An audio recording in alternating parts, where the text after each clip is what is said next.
Da skal vi vise noen veldig korte smakebiter fra hva Kabbalaen har å by på.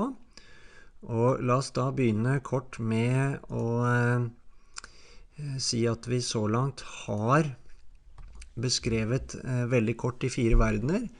Vi har beskrevet veldig kort de 3 moderbokstaver, og nå skal vi veldig kort beskrive de 7 doble bokstavene, og for å få mest mulig ut av dette korte innspillet, så bør man ha hørt på de 2 forrige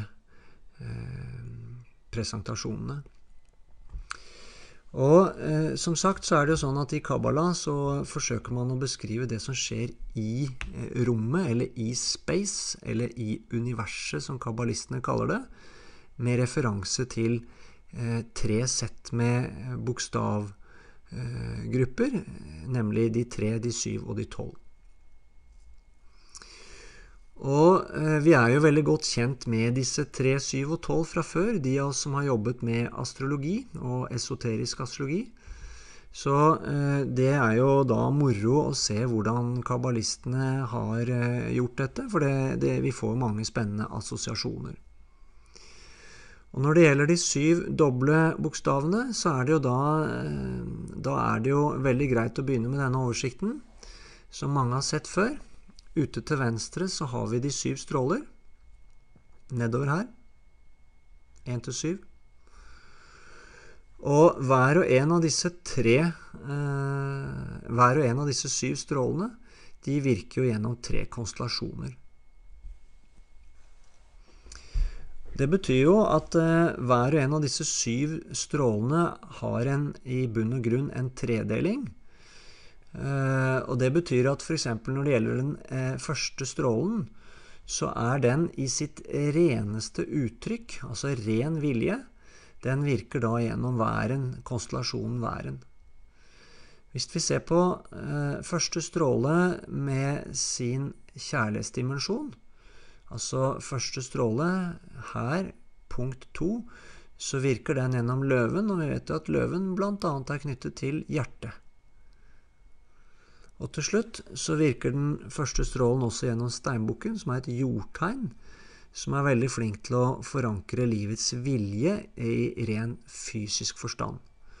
Så på den måten så ser vi hvordan de 7 strålene har innebygget en tredeling, som er en referanse til de 3 moderbokstaver og til treenigheten. Dernest så har vi de 12 konstellasjonene, og til slutt så har vi da planetene og himmellegemene som da hersker ikke over en konstellasjon, men som hersker i en konstellasjon på forskjellige måter som vi ser her.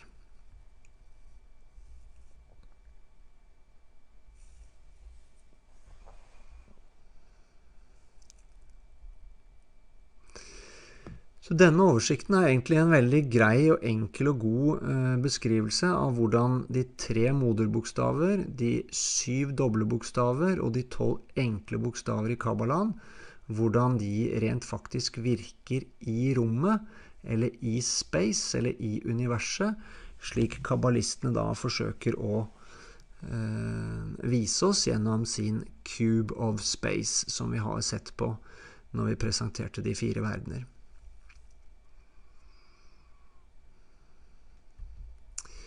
Interessant så er det jo da sånn at tallet 7, det går jo igjen på så veldig mange måter, alt fra 7 dager i uka, 7 noter i skalaen, 7 farger i regnbuen, 7 primære chakra, 7 endokrine kjertler, 7 verdenshav, 7 rotraser, 7 kakesorter til jul, 7. far i huset, 7 små dverger, og så videre, og så videre.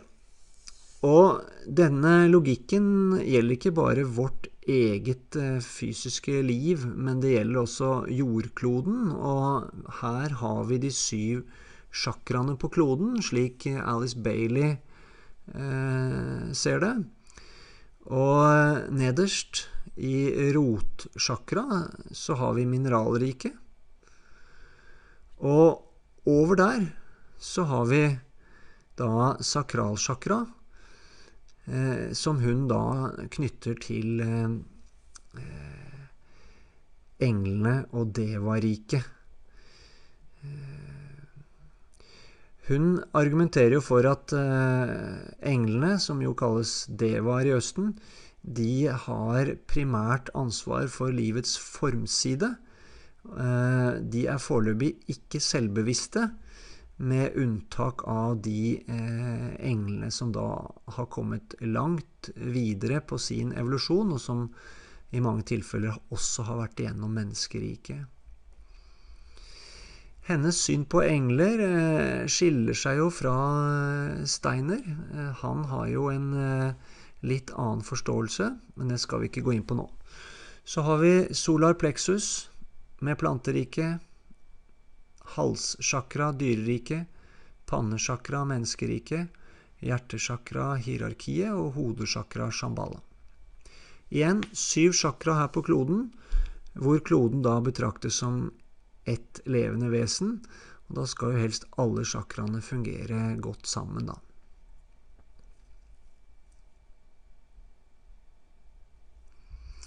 Her har vi en oversikt som illustrerer dette mer I detalj, med referanse da også til de 7 stråler, som vi ser I denne kolonnen her, og til en rekke andre viktige temaer.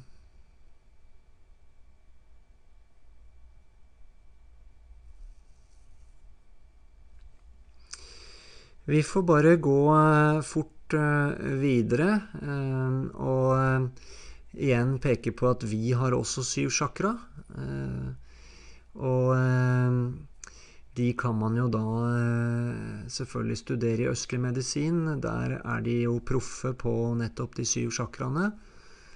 Og det interessante jo at det går an å koble disse sjakraene til nettopp planetene, og på den måten så får vi jo en spennende forbindelse mellom de 7 stråler og de 7 sjakraene og planetene.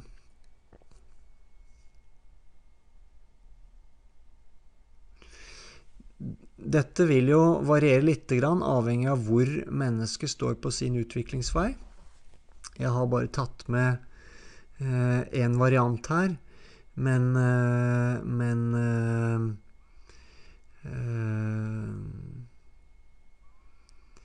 det finnes forskjellige forslag da. For eksempel så vil jo solen spille inn her på hjertesjakra, og mange vil jo si også at Neptun I stor grad involvert I sakralsjakra.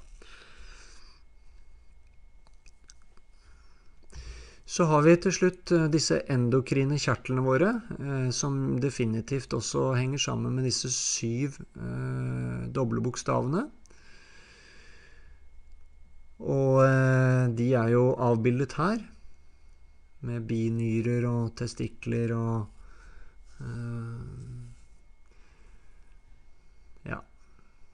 bukspyttkjertel.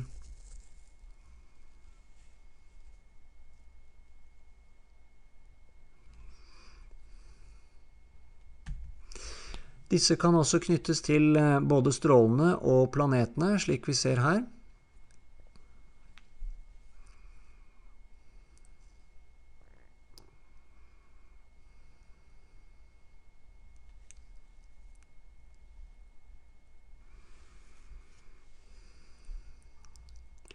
Det interessante jo da at vi får en sammenheng mellom mikro- og makrokosmos, både når vi studerer de 7 doble bokstavene, de 12 enkle bokstavene og de 3 moderbokstavene. Kabbalistene har jo I sin bok Sefer Yetzirah, så har de jo gitt et godt overblikk over en del av disse tingene, men det går jo an å utbrodere det mer I detalj da. Så det var kort om disse 7 doble bokstavene.